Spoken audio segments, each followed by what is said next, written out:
আল্লাহ তাআলা কিভাবে জাহান্নাম সৃষ্টি করলেন, শেষ পর্যন্ত শুনবেন, অবশ্যই কিছু জানতে পারবেন। রাসূলুল্লাহ সাল্লাল্লাহু আলাইহি সাল্লাম বর্ণনা করেছেন, যখন আল্লাহ তাআলা জান্নাত সৃষ্টি করলেন, তখন তা এমনভাবে সৃষ্টি করলেন যা দেখে পাহাড় পর্বত ফেরেশতারা ভয়ে কাঁপতে কাঁপতে সেজদায় লুটিয়ে পড়েছিল। আল্লাহ তাআলা জাহান্নামের আগুন দিয়ে 1000 বছর পর্যন্ত জ্বালিয়েছেন, তখন তা লাল হয়ে গেছে। এরপর আরও 1000 বছর, তখন তা সাদা হয়ে গেছে। এরপর আরও 1000 বছর জ্বালানো হয়েছে, তখন তা কালো হয়ে গেছে। আজ সেই আগুন একেবারেই কালো। তার উত্তাপ এমন যে যদি একটা ফোঁটা বা একটা বিন্দু আগুন এই পৃথিবীতে ফেলা হয়, তাহলে পৃথিবী ধ্বংস হয়ে যাবে। নবী মুহাম্মদ সাল্লাল্লাহু আলাইহি সাল্লাম একবার জাহান্নাম সম্পর্কে বলেছিলেন, জাহান্নামকে 70,000 দড়ি দিয়ে টানা হচ্ছিল।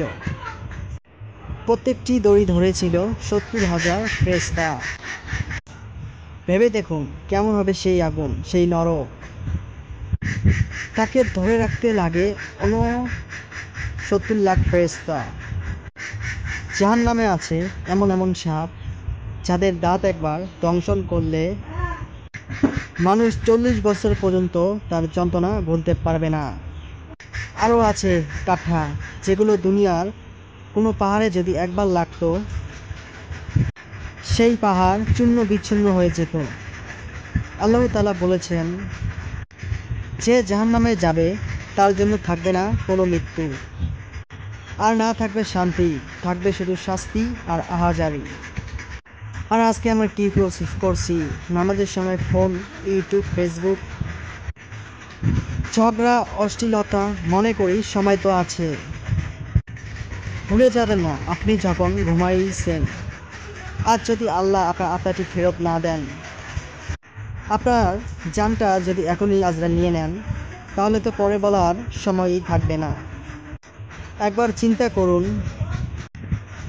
যে জাহান্নামের আগুন 3000 বছর ধরে জ্বালানো হয়েছে, সেখানে আপনি কি 30 মিনিটও দাঁড়াতে পারবেন?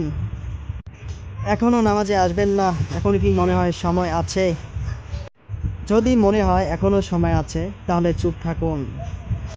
এরপর যখন হঠাৎ আজরাইল সামনে এসে দাঁড়াবে, তখন বুঝবেন আপনার জন্য কতক্ষণ সময় নির্ধারিত ছিল। চাইলে ভিডিওটি অন্যের সাথে শেয়ার করতে পারেন। কে জানে, হতে পারে আপনার শেয়ার করা এই ভিডিওটি হবে অন্য একজনের পরিবর্তনের কারণ। আল্লাহ তাআলা আমাদের সবাইকে হেদায়েত দান করুক, আমিন। ইসলামিক ভিডিও ভালোবেসে থাকলে আলোর পর চ্যানেলটি সাবস্ক্রাইব করে সঙ্গে থাকবেন। অবশ্যই ভিডিওটি শেয়ার করতে ভুলবেন না, আর কমেন্টে জানাবেন ভিডিওটি কেমন লাগলো। একটি লাইক অবশ্যই। আল্লাহ হাফেজ।